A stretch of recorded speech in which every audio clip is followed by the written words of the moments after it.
en el Congreso.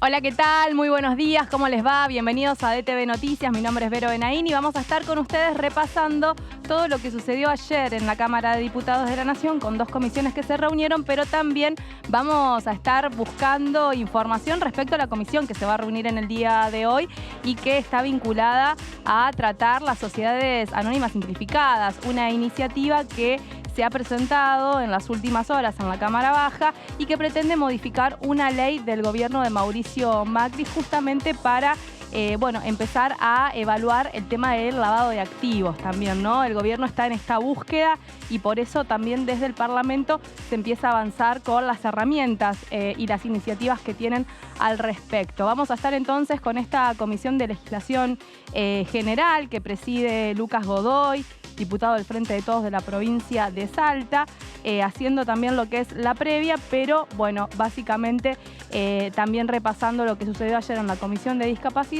y también en la Comisión de Cultura que estuvieron reuniéndose y también con las expectativas, ¿no? De qué temas de estos que se están tratando en las comisiones pueden ingresar para una posible sesión. Se habla de la segunda semana de mayo. Algunos diputados se atrevieron a tirar alguna fecha, decían que podía ser el 17 de mayo, así que veremos qué va a suceder. Pero empezamos a repasar con las declaraciones y las palabras que brindaron los diputados a DTV en estos días, sobre todo en el día de ayer, y escuchamos entonces a la diputada Micaela Morán.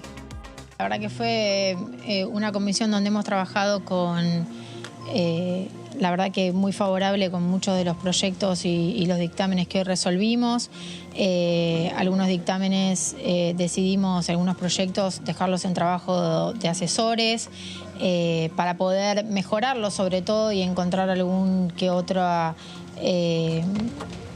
opinión y sobre todo alguna cuestión técnica que nos pueden llegar a resolver las organizaciones o los consejos que intervienen en esos proyectos, así que la verdad que bueno, hemos sacado muchos dictámenes y justamente algo que es para destacar que el diputado Valdés reconocía al final de la comisión, que es una comisión que trabaja mucho, que ha logrado llevar muchos dictámenes al recinto y que la verdad venimos de sesiones muy emotivas, lo decía en la última sesión que me tocó hablar acerca de un proyecto en la sesión y le decía, venimos de lograr muchos proyectos que han salido de esta comisión, así que estamos contentos con el trabajo y destacar, ¿no?, que es una comisión que funciona muy bien. Escuchábamos la palabra de la diputada Micaela Morán, bueno, hablando sobre las cuestiones que se trataron en la Comisión de Discapacidad que preside Luis Di Giacomo, ayer estuvo también él hablando en DTV, y donde se trataron varias cuestiones vinculadas también a la prevención y detección temprana del trastorno del espectro de autismo. También estuvieron hablando otros legisladores y en ese caso vamos a repasar lo que dijo Gustavo Boyd del radicalismo de la provincia de Jujuy. Realmente se trabaja bien en la Comisión de Discapacidad, también vengo de la de Cultura que trabajamos hoy. Todos los proyectos salieron por unanimidad en las dos comisiones, así que son temas que superan la grieta y que claramente la sociedad necesita de más legislación incluso y sobre todo en el tema de discapacidad. En mi opinión no tenemos todavía una sociedad madura y formada para incluir realmente a las personas con discapacidad. No la pasan bien y no la pasan bien porque el sistema tanto sanitario, porque muchas veces necesitan de prestaciones que no logran tenerlas, no en todos los lugares, pero en gran parte de los lugares, al igual que las personas adultas mayores. Creo que tenemos que crecer como sociedad, tenemos que pensar que en algún momento todos vamos a ser adultos mayores o todos tenemos en la familia alguien con discapacidad o incluso todos nosotros podemos tener alguna discapacidad en algún momento, pero mucho más acompañar a las madres que tienen niños con discapacidad. Me parece que es una obligación moral y ética del Estado estar presente y que la legislación ayuda, pero fundamentalmente...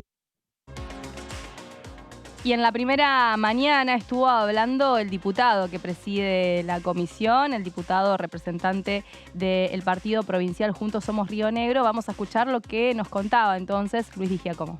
Creo que en materia de discapacidad hay un convencimiento de quienes integramos la comisión, todos, que acá no hay grieta posible, es decir, acá hay que actuar con responsabilidad y obviamente ver cómo se trabaja con respecto a un sector que estamos hablando del 10 al 12% de la población, por lo tanto, millones de personas que afrontan a lo largo de toda su vida, porque si después lo multiplicamos por las familias a las que pertenecen, tenemos mucha gente que tiene este tipo de dificultades y que el Estado y la sociedad, de alguna manera, tiene que compensar.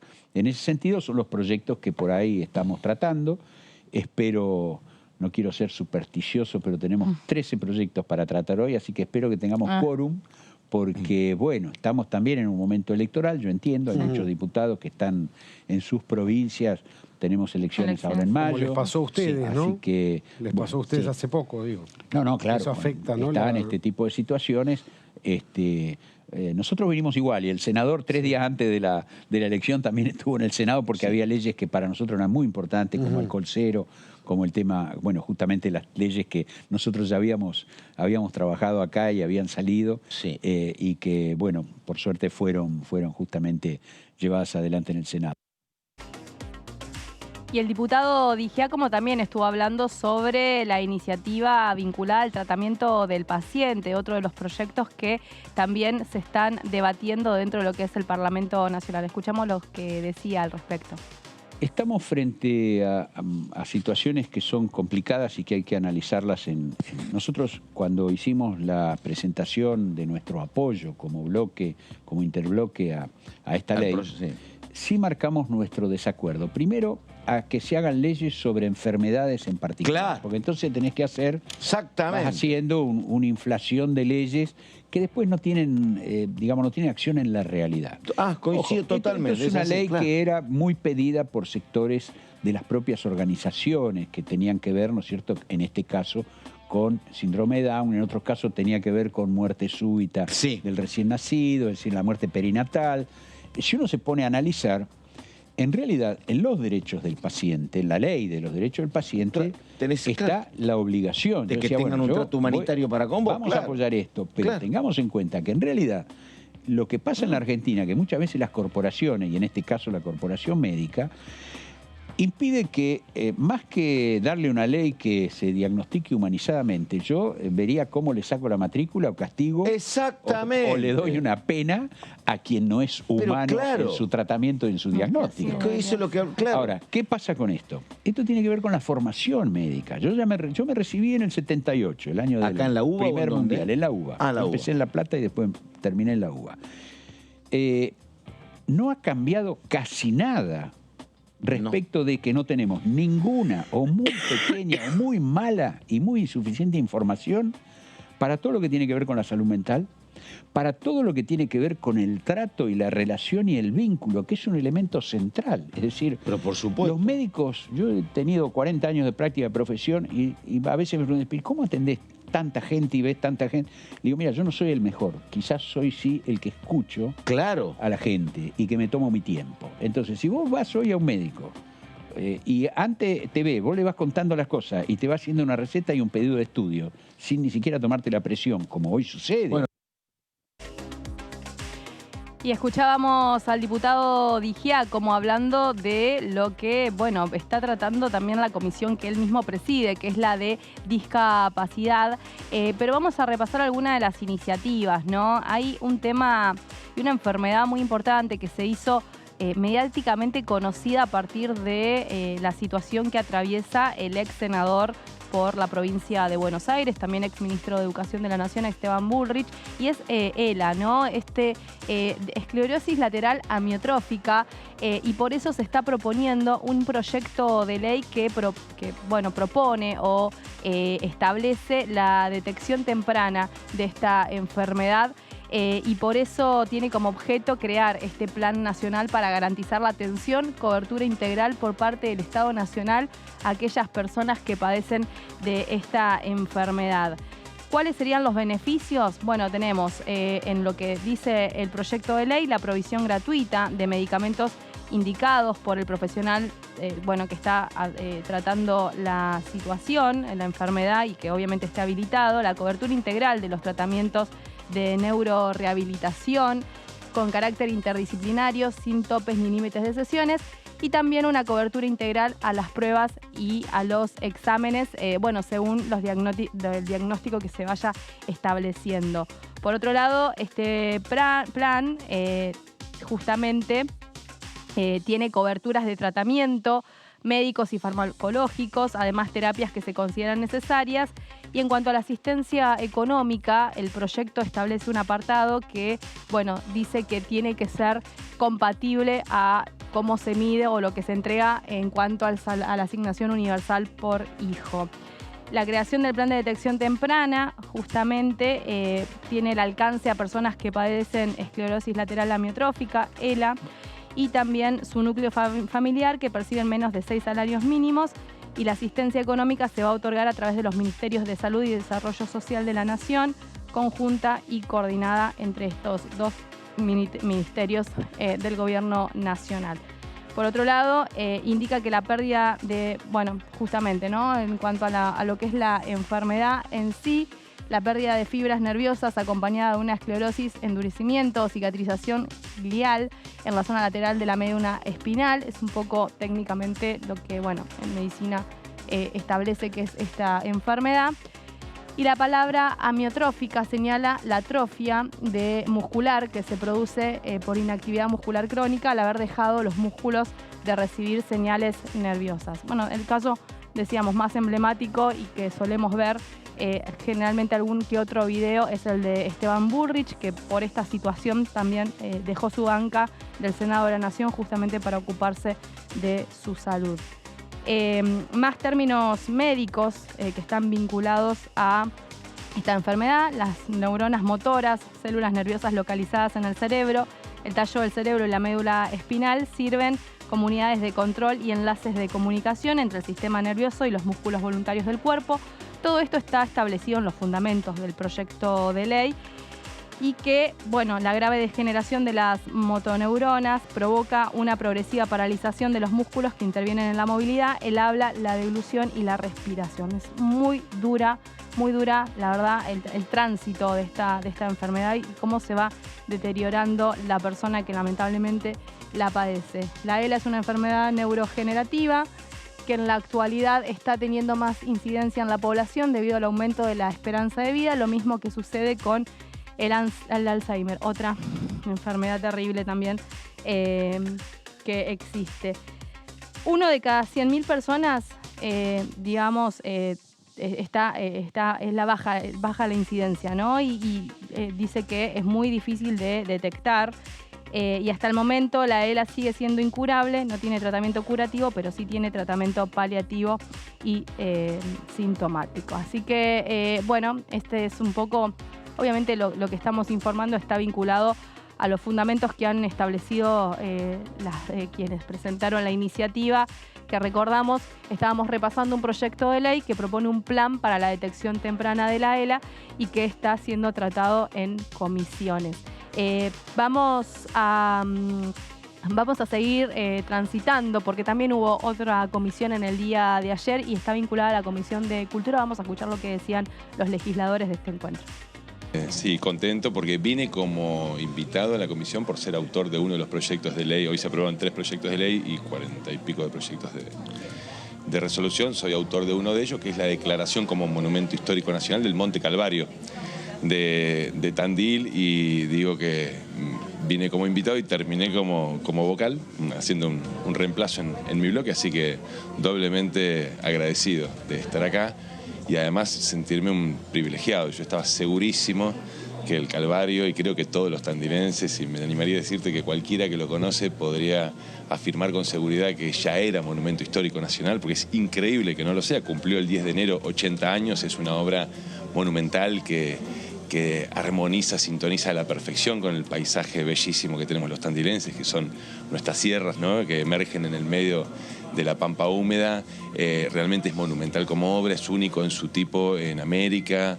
Tiene las 14 estaciones del Vía Crucis de Jesucristo, hechas por artistas de muchísimo renombre de aquel entonces, entre ellos, no te los voy a nombrar a todos, pero de la Cárcova, por ejemplo, el ingeniero y arquitecto Alejandro Bustillo, famosísimo, fue el que hizo la dirección de la obra de manera ad honorem.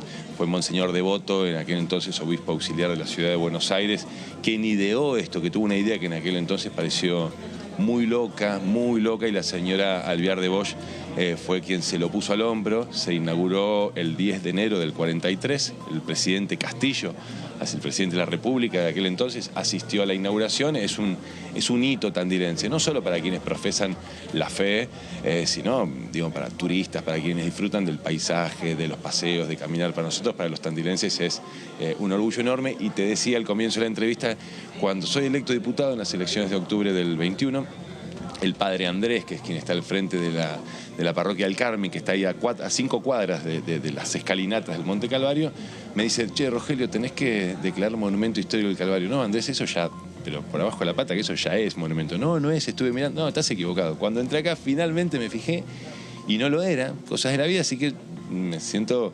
enormemente privilegiado como vecino de mi querida ciudad, pero además como diputado de la Nación, en haber sido el autor de este proyecto, que hoy obtuvo dictamen. Y bueno, ahora resta remar un poquito más para que se logre meter en uno de estos órdenes del día de las sesiones que tan peleados están resultando. Y continuamos escuchando la palabra del diputado, representante del oficialismo y obviamente de la provincia de Buenos Aires. Hablaba de su iniciativa para Tandil. Vamos a escuchar lo que nos decía también respecto al trabajo de la comisión. Su matriz turística se ha expandido mucho en los últimos 20, 30 años. En los 90, en los 80, el Calvario era como... En aquella época, no sé si ustedes se acuerdan, pues son muy jóvenes, me parece, pero las calcomanías que llevaban los Ford Falcon atrás, por ejemplo, que eran los Lobos de Mar del Plata, en el caso de Tandil era el Calvario, ¿no? Bueno, hoy es muy diversa la oferta turística que hay en Tandil, que además ha agregado en la gastronomía de altísima calidad, en los productos regionales, en la actividad cultural que tiene la ciudad. La ha hecho muy, muy atractiva, no solo en Semana Santa. Cualquier fin de semana largo del año Tandil tiene ocupación del 100% o muy cerquita. Ocurre que a veces turistas que se encariñan tanto con Tandil, no consiguiendo lugar, van a ciudades vecinas que están a 60, 70 kilómetros de Tandil para durante el día disfrutar de los paseos. Nosotros tenemos casi 8.000 camas legales, habilitadas, hotelería, complejos de cabañas, y se estima que un número similar, que es difícil precisar porque son los alojamientos irregulares, ¿no? Desde las plataformas. Tenemos un problema serio, en ese sentido no me quiero ir de tema, pero porque por un lado incide en el proceso de revalorización inmobiliaria de la propiedad en Tandil, que es una ciudad donde hay un déficit habitacional muy grande y es muy difícil alquilar, pero además por otro lado porque plantea competencia desleal con el turismo registrado que paga impuestos y que brinda condiciones de seguridad a quienes nos visitan. Es todo un tema, está en proceso de regulación. Pero en total, entonces, a lo que iba, entre las camas legales y las informales, vamos a decir, Tandil está rondando las 14.000, 15.000 plazas. Una ciudad que el censo nos acaba de dar una población confirmada de 151.000 habitantes, es un montonazo. Y todo indica que tenemos mucho más para seguir creciendo. Pero también se estuvo hablando sobre la cuestión económica. Recordemos que venimos de días bastante complejos en cuanto a lo que es la economía argentina, ¿no? Con una disparada, una corrida del dólar y un aumento de precios descomunal que se está viviendo en todos los comercios del país, con una falta de precios justamente de referencias.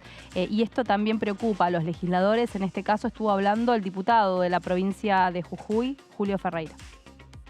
El ministro de Economía, que aparentemente es hoy quien está cogobernando, está tratando de conseguir ayuda del Fondo Monetario. Sí. Si Cristina habla en contra del Fondo Monetario, le está poniendo trabas a la gestión que está haciendo Massa. Sí, yo lo puedo coincidir. Sí. Y Massa necesita del auxilio del fondo, sí, para ver si puede, digamos, equilibrar las cargas como para poder llegar a fin de año. Así que necesitamos un gesto de de patriotismo, de altruismo, de sentido común y ver si podemos, entre nosotros, entre los miembros de todos, limar asperezas para buscar una alternativa que nos permita superar el problema. Y también estuvo hablando el diputado Luis Di Giacomo sobre las economías regionales. Nosotros, si en este momento tuviésemos un dólar acorde a las circunstancias, un dólar real, no ese oficial como está, es más, ya el aliciente del dólar agro, por así decirlo, le da una expectativa y una esperanza al productor. Nosotros somos una provincia con un alto perfil productor y exportador, es decir, no somos una provincia condenada a estar dependiendo de la vida del Estado. Somos una provincia con economías regionales muy fuertes, donde está la fruticultura, pero también está la fruta fina, también está un desarrollo ganadero importante. ¿Cuál es la fruticultura y cuál es la fruta fina? Bueno, todo lo que tiene que ver hoy en día con la cereza, con los berries. La cara, la fina es la cara. Está bien. Sí, bueno, puede ser, es una denominación. Podría ser. Es cara, ahora son todas caras. Claro, sí, la cereza es cara. Entonces, hay un desarrollo, digamos, decía también de la ganadería, del turismo, como un turismo receptivo internacional importante también. El petróleo. Y después tenemos petróleo y gas. Entonces, además de todo eso, en este auge de explotación de vaca muerta, de las cuales somos en parte recipientarios, estamos en el borde de vaca muerta, pero ya estamos empezando a desarrollar explotación no convencional dentro de nuestra propia provincia. Nosotros podemos pensar que a partir de la construcción de los oleoductos y los gasoductos, la posibilidad de que tengamos también oleoducto y gasoducto para salir por nuestros puertos hacia el exterior, más el proyecto de hidrógeno verde, que estamos esperando todavía la ley, que llegue, que salga, para que puedan los inversores decidirse a avanzar en este sentido. Creo yo que estamos ante una provincia que tiene altísimas expectativas de un muy buen desarrollo. Y de las economías regionales nos vamos al litio, porque también hay legisladores que proponen el litio como una salida económica para el país, como una nueva forma de generar trabajos y divisas. Y vamos a escuchar lo que decía el salteño Zapata. Con el diputado Estrada hemos presentado proyectos para que se corrija y que se haga el espejo, así como existe una ley de zonas frías, que haya una ley para zonas cálidas. Está muy bien para el eso. norte. Está muy bien eso. Por el tema de... También tenemos con el diputado Estrada, mire, siendo de dos bloques diferentes en la Cámara de Diputados, hemos llevado adelante... Muy bien. La idea nuestra es potenciar la producción. Quizás lo que se representa el punto de amalgamar esta unión con Estrada, teniendo extracciones políticas tan distintas, es la misma visión que el progreso en esta provincia pasa por la generación de riqueza. Hoy estamos con la onda del litio, ¿no es cierto?, que es un producto que no sabemos qué vida va a tener. Y nosotros lo que compartimos es lo que dice la Constitución. En esto no es cuestión de querer o dejar de querer. La Constitución establece la propiedad de las jurisdicciones provinciales sobre los recursos naturales, y en cuanto a la conservación del medio ambiente existen los presupuestos básicos en una ley nacional y el resto se circula para adentro. ¿Cómo debe ser la explotación del litio? Yo creo que está bien a través de las concesiones, pero Salta nos quedó un poco atrás con respecto a Jujuy. Jujuy, al momento de la explotación del litio, tiene participación en el paquete accionario de las empresas que explotan. Y del litio también estuvo hablando en relación a este mineral, que bueno, obviamente es uno de los más codiciados hoy en el mundo. En esa sintonía estuvo hablando de también un proyecto de electromovilidad que quedó muy pendiente en la Cámara de Diputados, y que bueno, también es otra de las cuestiones que les interesan a los representantes. El tema de la electromovilidad es algo que tiene que ver con el medio ambiente y el aprovechamiento de recursos naturales para que, bueno, que se dé crecimiento a esto. Recién cuando hablaba con don Horacio, yo le decía que no sabemos cuánto va a durar. Las noticias del mundo de la ciencia nos dan cuenta de que en China se está avanzando en baterías de iones, pero de sodio, o una combinación entre litio y sodio, donde el uso del litio para la batería va bajando. Esto sí, llega a ser operativo y comercializable, va a significar dos cosas. Va a bajar estrepitosamente el valor internacional del litio y nosotros, nuestra economía provincial, va a significar que vamos a perder muchísimos ingresos derivados de las regalías. El tema de la electromovilidad es una cuestión que nosotros no podemos oponer reparos y solo hay que buscar acuerdos para que llegue al recinto. Yo creo que antes de buscar la erradicación de esas empresas, porque el litio es una parte muy pequeña dentro del componente de la batería total, nosotros como provincia o como personas que simpatizamos mucho con la actividad productiva, creo que tenemos que desarrollar todo aquello conexo al servicio, a la explotación minera. Las empresas que se puedan radicar, que den servicio, que estén generadas dentro de la provincia de Salta. La gente que va a darle servicios, por ejemplo, de catering, de transporte, de provisión de insumos, de internet, de educación, hasta si se quiere, que sean todo el personal formado en Salta.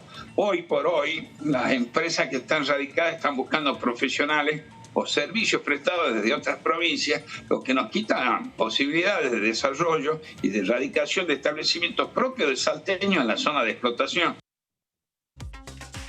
Y después de repasar la palabra de todos los representantes con los temas que se trataron, decíamos en la jornada de ayer, vamos a tomarnos unos minutos para ir a la pausa y cuando volvamos tenemos mucho más porque decíamos, hoy hay comisión de legislación general, se va a tratar una iniciativa muy importante, empieza el debate de este proyecto que bueno, tiene letra de hasta la presidenta de la Cámara de Diputados, Cecilia Moró, también del presidente del bloque oficialista, Germán Martínez, y de la diputada Paula Penaca. Decíamos, son las SAS, las Sociedades Anónimas Simplificadas, el tema de la Comisión de Legislación General, pero además tenemos la sección Mis Proyectos, tenemos a nuestro compañero Gonzalo Solabarrieta, a nuestros compañeros que siempre nos brindan también el análisis de lo que está sucediendo en la Cámara de Diputados. Venimos en unos minutos entonces para retomar con toda esta información.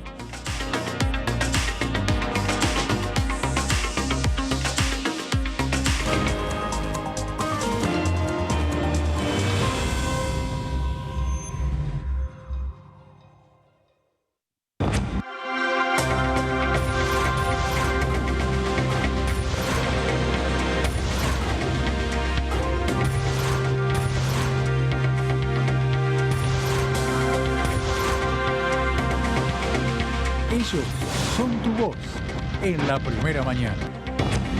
DTV, el periodismo en el Congreso.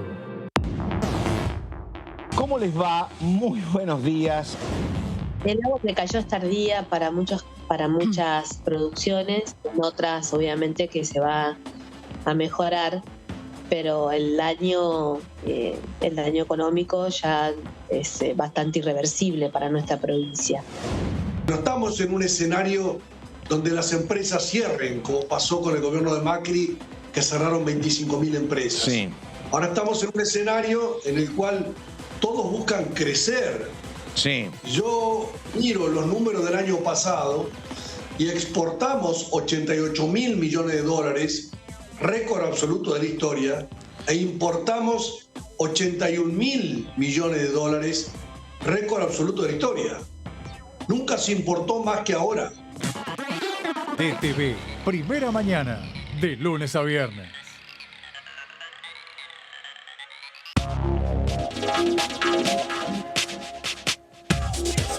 DTV es información, diálogo, análisis. DTV es federalismo, pluralidad de voces, libertad de expresión. DTV es todo lo que un país en democracia tiene que ser. DTV es tu voz en el Congreso. Este 2023, seguí eligiéndonos. DTV, el periodismo en el Congreso.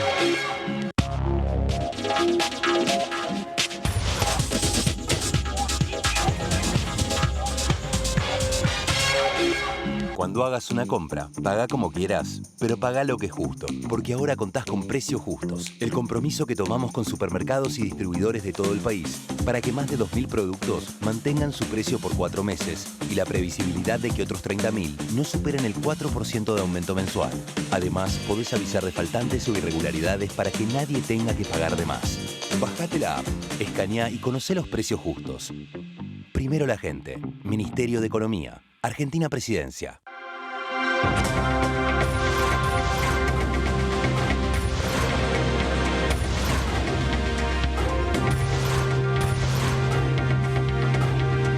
Ellos son tu voz en la segunda edición. DTV, el periodismo en el Congreso. ¿Cómo va la vida? La ley de humedales. La verdad es que nosotros, sin aprobar la ley de humedales, estamos condenándonos a un futuro dramático que nos va a afectar primero en nuestra salud, en la salud de las generaciones que vienen. Estamos trabajando un proyecto junto a Carlos Selva, a Marcela Paso, de poder, vamos a hacer el intento, por supuesto, y ojalá que tengamos eco dentro de la Cámara para formar una especie de FONDEF, un estilo de como es el fondo del FONDEF, el Fondo de Defensa, generar un fondo para atender a la industria naval. Se llamaría Fondina. DTV, primera edición, de lunes a viernes.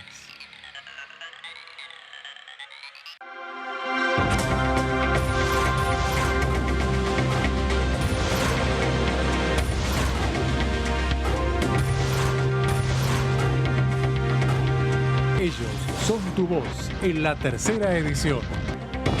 DTV, el periodismo en el Congreso. Activa recreos. Activa vacunas. Continúa la campaña contra el sarampión, rubiola, paperas y polio para niñas y niños de 13 meses a 4 años inclusive. Son 2 dosis adicionales, gratuitas y obligatorias, y son requisito para el ingreso escolar ciclo lectivo 2023. Acércate a cualquier vacunatorio u hospital público hasta el 31 de marzo. Más info en argentina.gov.ar/Activa Vacunas. Activa Vacunas. Ministerio de Salud. Argentina Presidencia.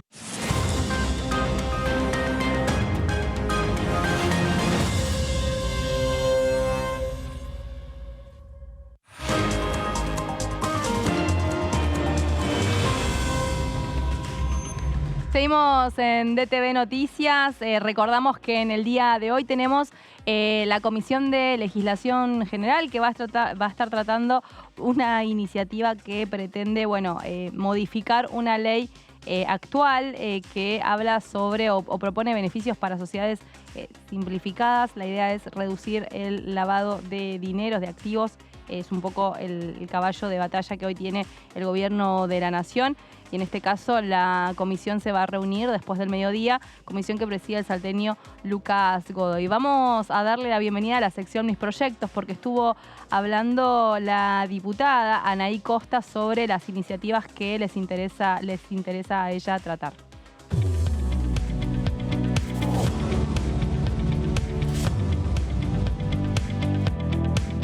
Quiero comentar un proyecto con respecto a un régimen especial en lo previsional, un régimen específico para aquellos trabajadores mineros. Es una actividad que está en auge y, como bien dije que soy de Catamarca, es una actividad en auge sobre todo en mi provincia. Si bien esto también debe ir acompañado, y por eso he trabajado en un proyecto específico, a el trabajo de los trabajadores que se encuentran en esta actividad. Me parece importante contar que esto surge porque en un primer lugar los trabajadores acudieron a mí para contarme algunas situaciones y necesidades con respecto a sus tareas, ¿no? Bueno, básicamente el proyecto tiene objetivos específicos que abarcan al trabajo minero en todo su proceso, prospección, en el proceso de exploración, explotación y cierre minero. Es para aquellos trabajadores que se encuentran en el yacimiento y en lo continuo al yacimiento, que acá lo denominamos como dependencias mineras adyacentes. Es importante comentar que generalmente estos yacimientos se encuentran en lugares inhóspitos, de difícil acceso, de gran altura sobre el nivel del mar, superan generalmente los 2.500 metros de altura. Por ende, se encuentran en lugares con condiciones climáticas muy difíciles. Entonces, hemos considerado trabajar en este proyecto específicamente porque solamente en lo que respecta a la legislación tenemos un decreto del año 68 que claramente no ampara las nuevas explotaciones, no ampara las nuevas necesidades de estos trabajadores. Me gustaría señalar que este proyecto surge de todo un trabajo donde me acompañan los diputados provinciales también, y que hemos ido avanzando a pedido de los trabajadores mineros. Me he reunido en la provincia de Catamarca, también con el ministro de Minería. Hemos hecho reuniones con AOMA, tanto en Catamarca, con los representantes de Catamarca, como acá en Capital Federal, del sindicato, con su presidente.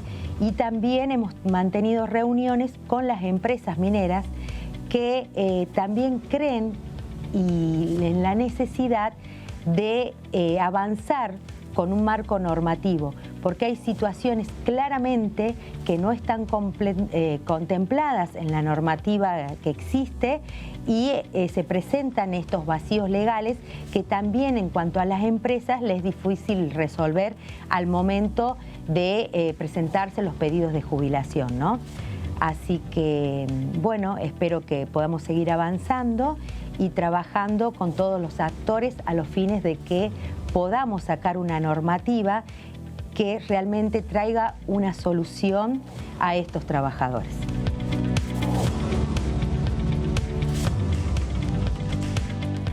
Y la diputada también estuvo hablando sobre otra de las iniciativas, está vinculada a lo que es el desarrollo de los acompañantes terapéuticos, ¿no? Hacer una promoción de formación en ese sentido, así que vamos a escuchar lo que dice al respecto.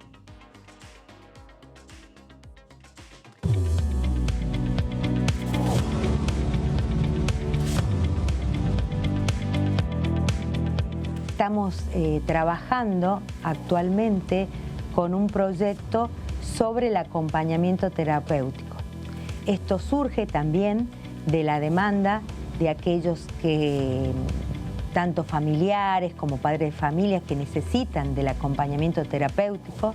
Hemos trabajado en Catamarca en reuniones con profesionales que habitualmente hacen de esto su profesión, y con diputados provinciales a los fines de poder abarcar la normativa de forma integral, ¿no? Así también con psiquiatras y psicólogos. Considero que es un proyecto muy importante para jerarquizar a la actividad y el reconocimiento del mismo, ¿no? Sabemos de que hoy aquellos que requieren de un acompañamiento terapéutico se encuentran con grandes problemas, tanto para poder seleccionar a quien sea el correcto o para también que ese acompañamiento terapéutico realmente pueda ser efectivo en cada caso y en cada patología, ¿no? Por eso pensamos que es muy importante, reitero, la profesionalización y la jerarquización y reconocimiento de esta actividad.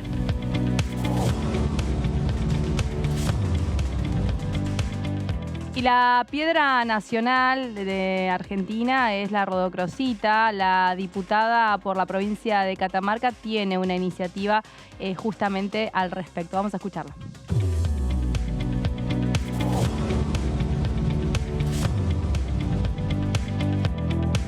Me gustaría mencionar un proyecto que es muy representativo de mi provincia, que es con respecto a la piedra rodocrosita.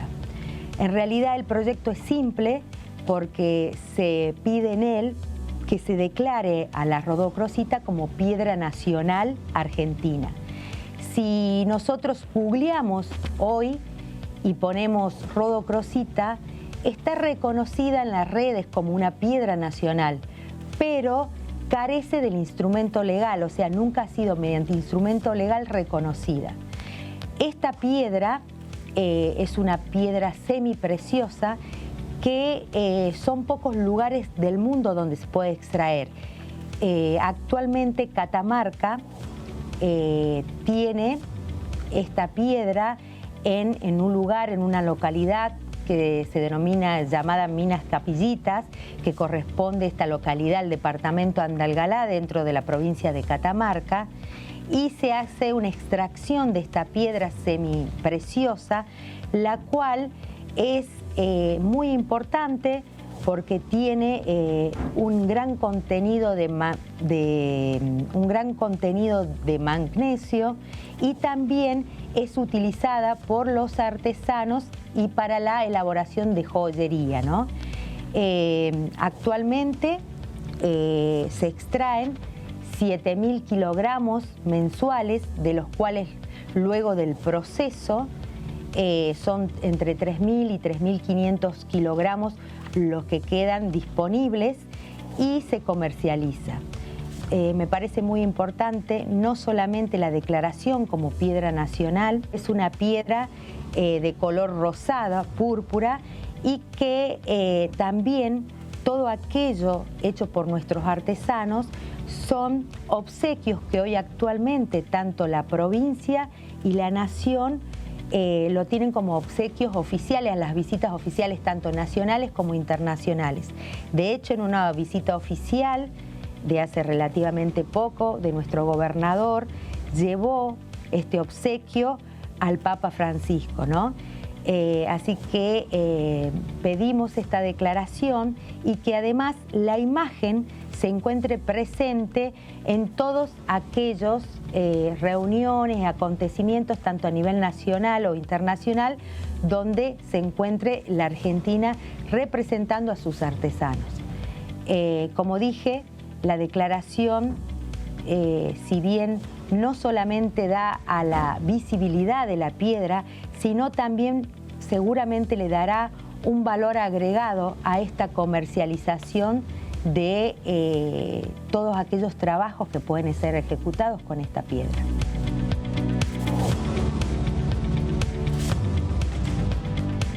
Y le agradecemos a la diputada Anaí Costa, que estuvo participando y contándonos todas sus iniciativas en la sección Mis Proyectos. Y me dicen que del otro lado ya está Gastoncito Fiorda, así que le damos la bienvenida. ¿Qué tal, Gas? ¿Cómo va? Buen día. ¿Cómo andas, Vero? Bien, ahí te veo. Ay, muy bien, yo también te veo. ¿Todo bien vos? Bien, te veo todo recuperada tranqui. de la voz y todo, ¿eh? ¿Viste? Te veo bien. El lunes te había dejado un poco...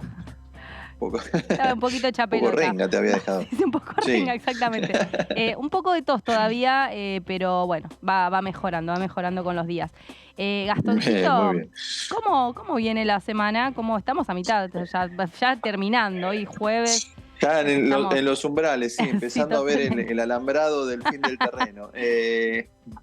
Mirá, estaban leyendo algunas cosas, siempre repasando las repercusiones que deja esta semana legislativa, y no deja de asombrarme, y no me sorprende tanto tampoco, que todavía lo que sigue haciendo ruidos es la declaración de Héctor Marchi del día martes, sí. en el marco de la Comisión de Juicio Político. Juicio Político, comisión que va a volver a reunirse el próximo jueves, ¿no? Sí. Teniendo en cuenta que el lunes es feriado y que a los legisladores les cuesta el madrugón de semana. Entonces pasa para el jueves la reunión, y va a ser nuevamente citado Marchi, que fueron muy explosivas sus declaraciones. Habló de amenazas, habló de persecuciones contra él, contra muchas personas que integraban su equipo como administrador. Recordemos que fue administrador de la obra social, del Poder Judicial, que está siendo la causa que hoy está tratando la Comisión de Juicio Político. Convengamos también que a priori parecía que iba a ser un solo encuentro, y el del jueves ya va a ser el tercero que van a dedicarle a este tema. Denunció lo que Donde pasa hay en el fuerte- cuarto piso, ¿no? Cuarto piso complejo ahí en el Poder Judicial, en la Corte. Y habló de irregularidades en la administración, desmanejos en esos fondos que maneja la obra social. Habló de 40.000 fojas o 20.000, no recuerdo el dato exacto, Sí, pero de 20.000 fojas de un trabajo que hizo que según él y sus declaraciones fue causal de despido, ¿no? Recordemos que hace poquito fue removido por 3 votos, el de Maqueda, el de Rosenkrantz y el de Rosati, Lorenzetti votó por la negativa. Recordemos que Marchi es un hombre de Lorenzetti, estuvo al frente 15 años, básicamente transversal a la gestión de Lorenzetti al frente de la Corte Suprema de Justicia. Pero bueno, muy fuerte las declaraciones, las acusaciones. Entiendo que es la causa con mayor peso que está teniendo la Comisión de Juicio Político, porque no terminó quedar de todo claro la vinculación que intentaba hacer el Frente de Todos entre el gobierno y la Corte Suprema a propósito del fallo Muiña, ¿no? De este fallo del 2 por 1. Más difícil de comprobar.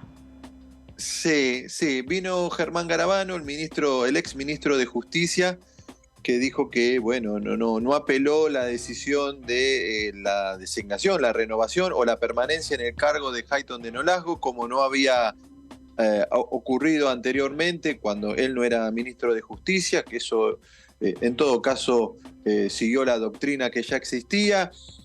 Y bueno, y tampoco se demostró que Hayton de Nolasco hubiese cambiado de opinión, ¿no? Que antes tenía en algunos casos anteriores una decisión de no otorgar ese beneficio y con Muiña lo modificó. Eso tampoco terminó de probarse del todo. Sí.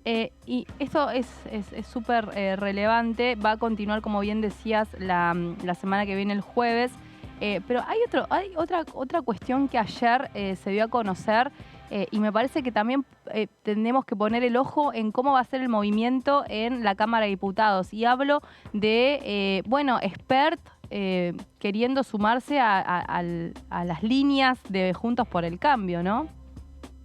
Sí, creo que ya le dieron la bienvenida, ¿no? Por las redes sociales. Y Morales fue muy contento, le decía bienvenido. Morales, la coalición cívica, también. Con Maxi Ferraro, que es el presidente de la coalición, le dio la bienvenida.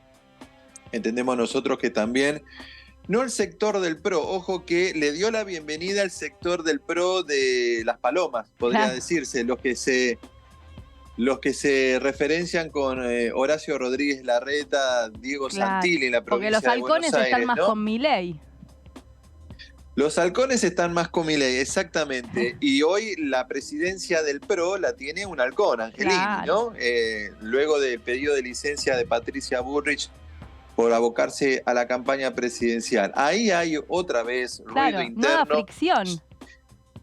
Desapareció ese bloque, porque recordemos que Carolina Píparo y Espert formaban un bloque de dos, ¿no? De un espacio libertario. Píparo hace pocas semanas decidió pegar el salto y sumarse a las filas de Javier Milei. Y bueno, y Espert casi que se disuelve su autonomía, su independencia o su esa especie de monobloque que había quedado para integrarse y formar parte de esta coalición que es Juntos por el Cambio, ¿no? Bueno, son procesos, lo charlábamos el lunes con Pato. De hecho, no hay sesiones, por lo menos en las primeras 2 semanas de mayo, porque se va a tener en cuenta que el 7 y el 14 hay elecciones en las provincias. Empieza el calendario electoral a condicionar un poco la agenda parlamentaria. Lo habíamos charlado y esto se empieza a dar, ¿no? En esto que vos decís, y vos separás muy bien en palomas y halcones, creo que es el principal problema. ¿Cómo se traduce a la Cámara de Diputados? Porque Espert no va a poder sumarse parlamentariamente al interbloque de Juntos por el Cambio, porque tenés la resistencia de, imagino, diputados como Fernando Iglesias.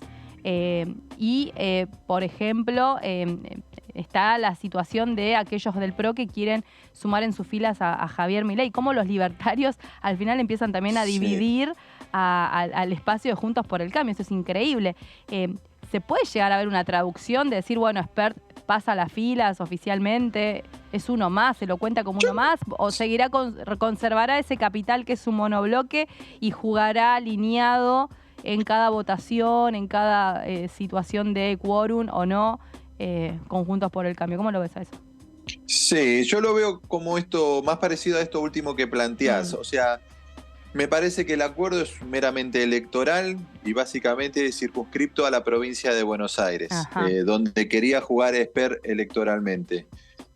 En el Congreso básicamente tampoco lo necesita, porque él puede ser aliado y votar y firmar dictámenes conjuntamente al espacio de Juntos por el Cambio, al espacio que él siente afín, ¿no? Estamos hablando de la coalición cívica, la Unión Cívica Radical, y este espacio del PRO, que nosotros autodenominamos o comúnmente denominamos Paloma, que no tiene nada que ver con el otro sector del PRO. Lo cierto también es que más allá de palomas y halcones, el PRO no mostró esa grieta en términos legislativos, esto hay que reconocer, y tampoco mostró las diferencias internas que hay el Frente de Todos, salvo cuando se votó el acuerdo con el FMI. Es el único caso, al menos yo no registro otro caso, donde se haya dado una votación distinta hacia adentro de estos dos grandes bloques como el Frente de Todos y Juntos por el Cambio. Yo creo que, me parece a mí que no va a haber innovación en ese sentido. Javier Esper va a mantener su autonomía, su monobloque, y acompañará las leyes que entienda, como lo viene haciendo también en muchas cosas, ¿no? Uno ve la línea de votación de Esper y en buena medida coincide con las votaciones de la mayoría del bloque de Juntos por el Cambio. Creo que esa autonomía la va a conservar, pero en términos electorales, que es lo entiendo yo que se está dando la alianza, sí se firmó, y me parece a mí que va a generar más ruido que otra cosa. Al final los libertarios no terminan siendo otra cosa que casta, ¿no? Esta casta que porque a Esper, habrás visto vos también en Twitter, le han refrescado algunos tweets no tan viejos, criticando a la Unión Cívica Radical, criticando a la coalición. El pez por la boca, por la boca muere el pez, dicen, ¿no? Y el pez por los 140 caracteres, el pez por los 140 caracteres muere también, ¿no? No resiste nadie el archivo acá. No, es verdad. No, pero además la figura también, analizarla políticamente, los libertarios que vienen de alguna forma a irrumpir en el espacio de Juntos por el Cambio con estas divisiones, de alguna manera lo debilita, ¿no? Como debilitando y siendo funcionales a otros espacios. De alguna manera también se había hablado de cómo irrumpe la izquierda y es funcional a qué espacio. Obviamente porque siempre hay alguno que capitaliza la situación. Por supuesto, siempre el peronismo le cuestionó a los espacios de izquierda de ser funcionales a la derecha, básicamente en cuestiones electorales, porque se supone que en el fondo comparten un margen del electorado, claro, ¿no? De un electorado que reivindica cuestiones, derechos laborales, reivindica cuestiones sociales. Me parece que esa misma discusión se trasladó al espacio de centro-centro-derecha con la irrupción fuerte, ¿no? De Milei, de los Esper, con un voto muy, muy concentrado, liberal, de conservador, con índices, la verdad, el otro día estaba mirando algunos índices de Javier Milei en algunas provincias, están midiendo casi 30 puntos, o sea que... Bueno, ya metió legisladores en algunas, Gastoncito. ¿Metió legisladores? Metió legisladores. Está bien, concentró un 8 o un 9%, pero le bastó para ya minar la legislatura rionegrina que responden, de dirigentes que responden a él de alguna forma, ¿no? Creo que se nos quedó congelado Gastoncito en una imagen muy buena para la foto. Bueno, estamos igual medio sin tiempo, vamos a darle la despedida a Gastón, que nos estaba contando. Estaba buena la charla porque obviamente estamos en un contexto de elecciones y todos estos movimientos parlamentarios, pero también por fuera, en realidad, básicamente juegan en todo este contexto. Gastoncito, ahí estamos. Ahí está el movimiento. Te quedaste como frisado, pero estaba buena la imagen. Me gustó la foto. Estaba buena. Sí, yo me veía frisado y decía, mirá justo cómo me vengo a quedar frisado. Pero... No, decía que está el antecedente de Milei acá en Capital con un 17%, un dato no menor para una ciudad de Buenos Aires, donde casi el PRO, Juntos por el Cambio, no bajó, siguió cerca del 50% que históricamente tiene acá en la ciudad. Pero decía, hay provincias en las que Javier Milei mide casi 30 puntos, como por ejemplo en la provincia de Mendoza. Sí. Esto por supuesto afecta el voto de Juntos por el Cambio, ¿no? Hay un electorado común, como hablábamos recién entre el peronismo y los sectores de izquierda, hay un electorado común. Por eso a veces se lo acusa a Javier Milei de ser funcional al kirchnerismo o al peronismo. Pero bueno, habrá que ver. Hoy hay un hecho importante que seguramente tenga un correlato legislativo, por lo menos desde las repercusiones, que es el acto de las 18 horas. Sí. Hoy habla Cristina Fernández. Bien. Y bueno, siempre que habla Cristina, eso genera ruido en el oficialismo y genera ruido en la oposición. Totalmente, ¿no? Tendremos seguramente las repercusiones en el día de mañana. Bueno, Gastoncito, gracias como siempre, por estos minutos con DTV. Dale, Vero, nos vemos mañana. Nos vemos mañana. Será entonces también hasta mañana para ustedes, porque ya estamos en tiempo cumplido. Llega la primera mañana con Pato Méndez y nosotros nos vamos a encontrar a las 9 el día viernes. Así que les deseo que tengan una linda jornada de jueves. Chau, chau, hasta mañana.